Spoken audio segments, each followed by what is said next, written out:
Bonjour et bienvenue sur Afrique Diverse TV. Nous avons l'immense privilège de plonger dans l'univers de l'analyse politique avec un invité de marque, Cheikh Oumar Keïta. Un esprit brillant et un orateur pertinent, il est le guide éclairé pour tous ceux qui cherchent à comprendre les subtilités de la politique africaine. C'est parti, chers téléspectateurs. Voilà Ouattara qui dit « Je suis du Nord ». Gbagbo Laurent dit « J'ai reçu les informations de la DST. C'est toi qui torpilles les négociations. Qu'est-ce que tu veux? Dis-moi ce que tu veux. » Thabo Mbeki dans le bateau, il dit « Je vais être candidat. » Donc, si tu es candidat, la guerre va s'arrêter. Et l'idiot président qu'il est, il n'a pas compris que Laurent Gbagbo venait de le piéger. Et Laurent Gbagbo lui-même, il n'a pas compris qu'il a piégé. Mais Dieu permet à son baobab, Keïta Cheikh Oumar, de révéler cela après des années et des années. Aucun Ivoirien n'a pu apporter la preuve et sur la table des discussions que Laurent Gbagbo avait piégé Alassane Ouattara dans le bateau sud-africain. Et c'est aujourd'hui que Dieu me permet de le dire. Moi-même, je ne le savais pas. En disant, si tu es candidat, il y aura la paix. Oui, il y aura la paix.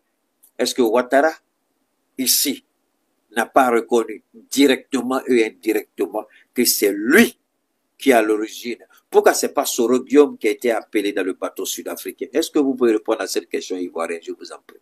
Pourquoi Soro Guillaume n'a pas assisté? Parce que le renseignement disait à Laurent Gbagbo que Soro est prêt à aller à la paix, mais c'est Ouattara qui est le problème. Donc, en invitant Ouattara dans le bateau, avec Thabo Mbeki les trois, vous pouvez retrouver cette interview du président Laurent Gbagbo. Il a dit, c'est Ouattara même qui a joué les interprètes ce jour-là. Il dit donc, si je te donne le papier, Palab est fini. Ouattara dit, Palab est fini. Est-ce que là, Ouattara ne venait pas de prouver devant la face du monde que c'était lui? Alors l'idiot dit, on m'accuse de tout et de rien, on n'apporte pas la preuve, je vois qu'il y a un connaît Zakaria. Mais l'idiot, on t'a appelé dans le bateau sud-africain, idiot président. Tu as reconnu que c'est toi qui... Mais si c'est pas toi, qu'est-ce que tu veux? Ah, président, pardon. Donc tu crois que c'est moi le responsable de cette guerre, c'est pourquoi tu me fais une proposition? Là devait être la réaction de Ouattara. Il dit, non, non, non, attendez, président, là. Pourquoi c'est moi alors? Où est Soro Guillaume? C'est lui, il faut appeler Soro Guillaume. C'est lui qui est à la tête de la rébellion. Mais Ouattara n'a jamais dit qu'il faut appeler Soro Guillaume.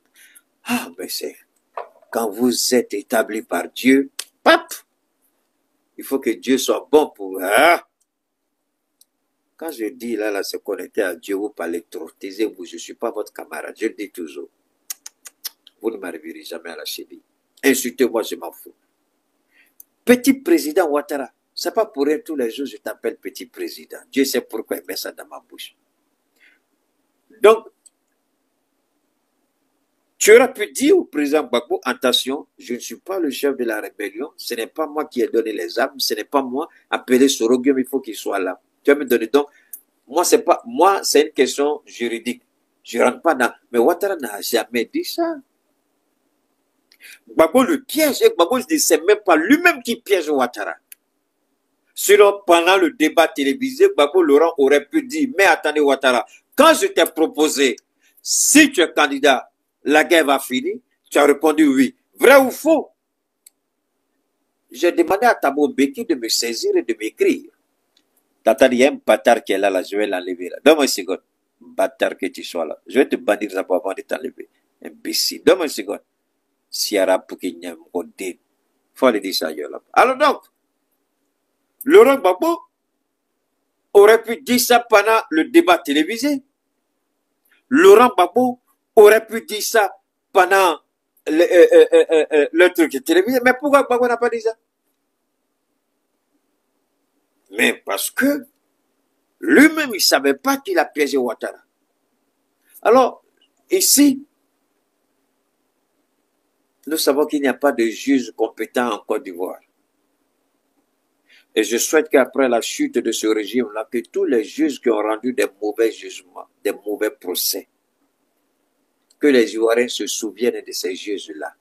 Et que le président qui sera à la tête de la Côte d'Ivoire, qu'il demande des compte à ses juges. Alors, donc, si tu es candidat, la guerre est finie. Il dit oui. Mais pourquoi sa bouche tordue, son nez aplati côté droit, côté gauche, et son œil qui descend là? Pourquoi il ne reconnaît pas ça? Pourquoi il ne reconnaît pas ça? Qu'il le reconnaisse. Qu'il le reconnaisse. Qu'il le reconnaisse. Qu'il reconnaisse Ouattara. Que effectivement, la question de Gbagbo était une question piège. Alors ça, c'est ce que je voudrais porter à votre attention dans un premier temps. Johnny Pacheco, que j'appelle affectueusement Johnny la menace, le déstabilisateur du RHDP, est une bombe à retardement. Et vous entendez les petits idiots sur toutes les plateformes, oh, à ça, il faut aller porter plainte. On s'en fout, il n'a qu'à aller porter plainte, c'est ce que Johnny Pacheco a toujours voulu. Venez en Finlande porter plainte, c'est là que je vais faire sortir tout. Et puis je vais tout gâter, je vais gâter la République. Venez porter plainte. Donc les petits idiots vous font croire qu'ils ont porté, ils n'ont rien porté. On donne à suspendre de Facebook, de YouTube, c'est faux. C'est des bêtises. Alors, à défaut de pouvoir l'attaquer, donc il faut payer les petits enfants là pour dire Dominique allait porter plainte en Finlande. C'est les garçons là. Je ne dis pas c'est les femmes, je dis c'est les garçons. C'est-à-dire que les femmes ont un caractère d'homme. C'est pourquoi je dis c'est les garçons. C'est les vraiment garçons. Et qu'elle s'appelle Dominique là. Elle n'a qu'à monter d'avion. Mais elle n'a qu'à expliquer d'abord aux Ivoiriens pourquoi ces temps-ci elle ne peut pas aller en France. Parce que la lutte, comment ils appellent ça? Comment ils appellent ça? Est bien mal acquis. Mais son nom est dans des dossiers là-bas. Les trucs bien mal acquis là. Son nom est là-bas. Son nom est là-bas. Les bien mal acquis là. Son nom est là-bas. Pourquoi le procès de Sylvia Bongo a été arrêté au Gabon? Je vous ai dit, quand le petit plaisantin général a commencé, il dit petit, pardon, il faut voler, tu veux voler, tu t'en déjà, pardon, procès là, tu ne peux pas aller. S'il y a un Gabonais qui pense que ce que j'ai dit est faux, j'amène ce Gabonais là. Les premières heures de la prise de pouvoir de ce monsieur, et puis on a essayé d'humilier Sylvia Bongo, on l'a présenté devant des gens, une petite comédie, une parodie. Quand elle a cité le nom de Dominique Ouattara, ils ont arrêté tout de suite. C'est parti où? C'est parti où? Il a dit à la CPI, merci beaucoup. C'est parti où? C'est là ta battu, ça va bien? C'est parti où? Je répète, c'est parti où? Procès Sylvia Bongo, là, c'est parti où? Depuis le nom de Dominique a été cité. Et puis, le procureur de cette cour, là, ou bien quoi, là, de bien mal acquis, on dit Dominique, on veut t'entendre. Dominique est parti où? Son nom a été cité au Gabon. Son nom a été cité aussi dans affaire de bien mal acquis en France. Elle est partie où? Elle ne peut pas aller. Même quand elle va, elle fait tout pour se cacher, on la fait passer sous radar. Pour ne même pas que les juges soient informés qu'elle est là. Pourquoi ces déplacements sont devenus rares? C'est pas Johnny Pacheco. Johnny Pacheco n'a pas donné son nom à Sylvia Bongo. Johnny Pacheco n'a pas donné son nom au procureur de la lutte contre les biens mal acquis. Johnny Pacheco n'a fait que révéler son infidélité, sa faiblesse et sa légèreté sexuelle. Johnny Pacheco n'a fait que dire ce que les Ivoiriens sont déjà au courant. Vous croyez que Ouattara n'est pas au courant qu'elle est infidèle, que Ouattara n'est pas au courant qu'elle tape dans son dos? Est-ce que Ouattara peut parler? Vous savez, je parlais tout à l'heure avec une personne, je lui ai dit, vous savez, les hommes qui marient les femmes et puis après les femmes montent sur leur tête là. J'ai dit, je bénis tellement Dieu, je glorifie Dieu. Il n'y a pas une femme née d'un homme et d'une femme. Tu vas monter sur tête de Keïta parce que tu dis tu es ma femme ou bien tu es quoi. C'est subhanallah. je peux te donner tout au monde si Dieu me le permet. Je peux te gâter c'est-à-dire que te donner des choses auxquelles tu n'as jamais pensé avoir. Mais si un seul instant tu prends cet amour, cette reconnaissance, cette intimité, si un seul instant tu prends ça pour de la faiblesse, détrompe-toi. Parce que si je te montre mon visage, tu vas dire, je ne t'ai jamais connu, tu n'es pas l'homme avec qui je vis. C'est pourquoi je dis aux hommes, vous laissez les femmes vous traiter, ne venez pas vous arrêter de maman, dégage, il n'y a pas ton temps. Toi, garçon, c'est toi qui as marché. C'est toi qui allais voir ses parents. D'abord, mais c'est toi qui l'as arrêté. Elle t'a pas arrêté, c'est toi qui l'as arrêté. Tu as vu quelque chose en elle. Ça, c'est ta femme. Tu es tombé tu as été en jaille. Tu déclares ta flamme. Elle te tourne. Tu insistes jusqu'à elle accepte. Et puis après, c'est toi qui devient petit blacourou. Elle monte sur toi. Moi, j'avais des amis comme ça aux États-Unis. Je les regardais, les femmes là. Je dis, mais vous êtes nés comment? J'ai dit, vous êtes nés comment? Tu regardes. Je dis, c'est bon. Vous savez, pourquoi le petit blanc est toujours plus intelligent et il réussit ici-bas là, plus vite, mieux que nos enfants? Parce que la femme blanche, là, les bêtises que nos sœurs noires idiotes ne comprennent pas, là, la femme blanche ne fait jamais ça à son mari. Moi, je vous parle des, j'ai dit, milliardaires, millionnaires là, que je travaillais avec eux, qui m'ont apprécié tel que je suis, ils disent que c'est ma spiritualité, vraiment qui les met en tout, quoi. Ils venaient à leur femme. Et quand leur femme arrive, on dit voilà, qui a dit, Keita, toi là, mon mari là, si je t'avais pas vu aujourd'hui, vraiment, mon mari parle de toi à la maison, comment tu es, comment tu fais. Il dit, mais il faut que je vois ce Keita là. Mais alors, et ces femmes-là respectent leur mari. Vous les voyez, même quand le gars dit, chérie, il faut t'asseoir. Américaine, et puis elle aussi, elle est chef d'entreprise. Elle a un business de centaines de millions de dollars. Mais tu la vois, son mari, on dirait, n'a pas un centime. Mais nous sommes mal élevés là. Quand ils arrivent à être sur ou deux fois, ils ont construit petit banco ici en Afrique. Ils disent, ils ont l'argent. Marie, là, c'est fini. Elle va commencer à chier sur toi. Elle a envoyé sa maman à la mer. Peut-être qu'elle est dans ton dos. Quelqu'un est en train de te coquifier. Et c'est elle là qui fait malin sur nos frères. Je les regarde depuis son coucher. Il dit, pardon. Il dit, mon frère, si ta maman là même était vivante ou ta maman voit ça, elle va regretter pourquoi elle n'a pas fait avortement. Il y a des hommes, même mes amis, j'ai dit, mais vos mamans là, mais si elles avaient fait avortement, c'était mieux de vous mettre au monde. C'est ça là, c'est ça. Et puis vos femmes là, vous pouvez pas. On n'a pas dit d'être méchant et la femme. On n'a pas dit d'être. Non. Il faut que la femme comprenne qui est le chef de famille. Quand tu dis un là, ça s'arrête là. Subhanallah. Je peux te donner tout ce que tu veux si Dieu m'en donne la possibilité. Mais, monter sur ma tête. Parce que c'est l'enfant. Souvent, je dis aux gens, je dis, quand vous enviez Keita, n'enviez pas Keita. La maman de Keita a fini tout pour Keita. À moins que je prenne une autre voie. Elle a déjà fini tout. Elle a préparé la vie de Keita en étant une femme modèle et modèle pour son mari qui est mon papa. Elle a tout accepté. Donc, ce qui fait que quand vous sortez contre moi, là, par la grâce de Dieu, la bénédiction de la maman est là devant. J'ai eu bénédiction de mes grandes-mères, bénédiction de mon papa, de ma maman. Mais moi, j'ai rien fait pour mériter ça. Elle a travaillé dur pour que je mérite ça. J'ai dit, mais pourquoi vous faites ça là?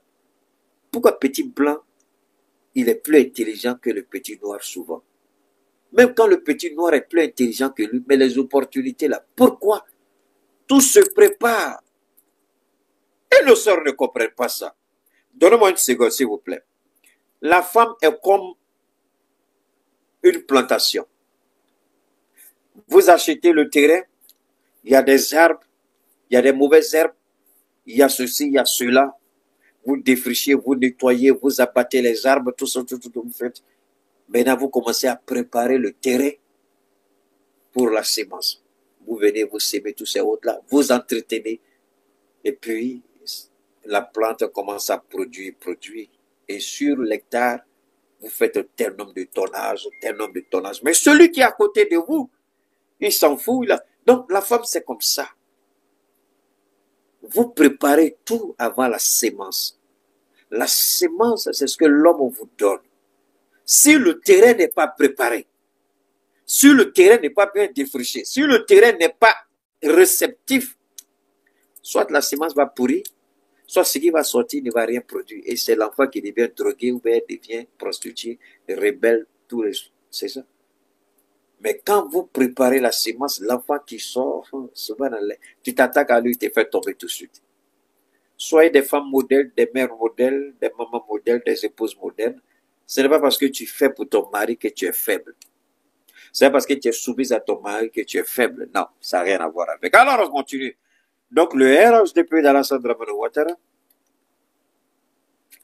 après 15 ans de gestion, 15 ans au pouvoir, leur arme secrète, c'est retirer la liste des candidats potentiellement dangereux pour eux.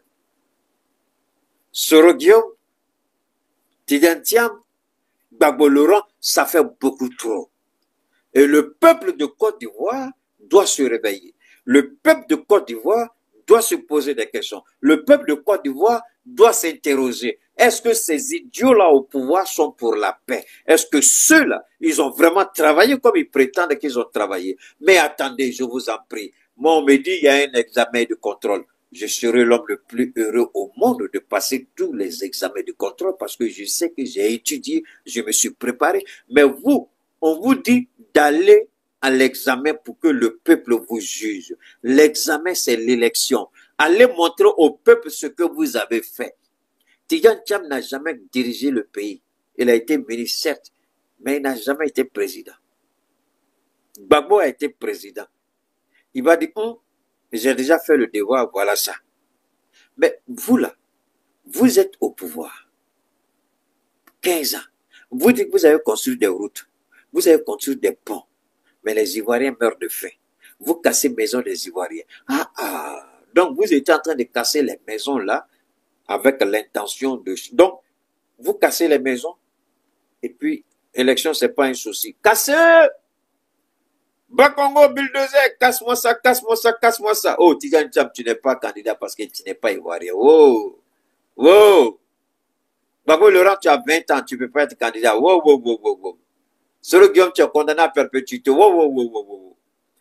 Peuple de Côte d'Ivoire, si vous essayez et acceptez ça, je vais vous rappeler une célèbre pensée du président Isidore Thomas Sankara. L'esclave qui ne peut pas amorcer sa propre révolte pour se libérer de la domination, de l'esclavage, du vol et du pillage. Cet esclave-là ne mérite pas qu'on s'apitoie sur son sort. J'entends des Ivoiriens lever la voix vers l'AES. L'AES ne viendra pas prendre les armes pour chasser Ouattara, non. L'AES donne la possibilité à chaque Ivoirien qui peut lever la voix et dénoncer Ouattara. L'AES donne cette plateforme à tous les Ivoiriens désireux de mener le combat et chasser Ouattara du pouvoir. Venez chez nous. Mali, Niger, Burkina, vous serez les bienvenus. On va vous donner cette plateforme d'expression. Mais nous n'allons pas prendre les armes pour aller attaquer la Côte d'Ivoire pour vous. On vous donnera les moyens d'informer vos frères et vos sœurs en Côte d'Ivoire. Ce que je fais humblement, ce que je fais valablement, ce que d'autres le font en se joignant, on arrive à avoir une communication offensive. Et cette communication-là, le RHDP ne peut pas l'empêcher ni l'arrêter. Venez dans le Sahel et menons le combat. Nous n'allons pas envoyer des mercenaires quand Ouattara le prétend, mais nous allons donner une plateforme d'expression pour que Ouattara tombe. Vous venez dans le Sahel, on vous permettra d'avoir cette voix audible pour que les Ivoiriens entendent. Pourquoi George Soros ne s'est jamais déplacé pour aller dans un pays africain? Mais qu'est-ce qu'il faisait? Il finançait quelques jeunes gens pour faire le travail qu'ils voulaient. Mais nous, ici, Donne-moi une seconde. Donne-moi une seconde. Donne-moi une seconde. Alors, George Soros, je le répète, George Soros ne s'est jamais déplacé dans un pays. Bill Gates ne s'est jamais déplacé dans un pays. Le maudit d'Emmanuel Macron n'est jamais venu ici prendre les armes. Non. Il a utilisé les médias d'État français pour distiller son narratif. Mais nous, c'est ce que nous faisons. Nous donnons la possibilité aux Ivoiriens, qui le désirent en tout cas, de venir ici et de faire passer leur message en Côte d'Ivoire en dénonçant Ouattara, en éveillant l'esprit des Ivoiriens. La seule façon d'aider la Côte d'Ivoire et la meilleure façon d'aider la Côte d'Ivoire, c'est ce que j'incarne aujourd'hui. Attaquer le régime criminel, sanguinaire, voleur et corrompu d'Abidjan. Personne ne nous empêchera de le faire. Venez ici, menez votre combat. Vous voulez que Ouattara tombe? Ouattara va tomber sans tirer un coup de fusil. Johnny Pacheco est celui qui mène ce combat. J'ai vu des vieilles femmes, j'ai vu des personnes âgées bénir aujourd'hui Johnny Pacheco. Devant la face du monde et devant les caméras, ces personnes-là disent, tu fais le combat et tu fais la fierté de la Côte d'Ivoire. Et ce monsieur-là, il fait la fierté de ce pays. Vous l'avez utilisé contre nous. Vous l'avez utilisé contre son président qui l'a servi. Vous l'avez utilisé contre Soro Guillaume. Aujourd'hui, il a tiré les leçons. Aujourd'hui, il a compris. Aujourd'hui, il s'est dit, trop c'est trop. Tout ce qu'il a reçu de vous, les vocaux, les audios, vos messages audio sont avec lui. Et c'est au regard de tout ce que vous avez fait, l'infidélité de la première dame, la méchanceté de Assalfo. Je ne croyais pas, permettez-moi Ivoirien, Ali Diarasouba, voilà un idiot que je respectais sans savoir. Voilà un idiot que j'admirais sans savoir. Mais Ali Diarasouba est un criminel sans foi ni loi.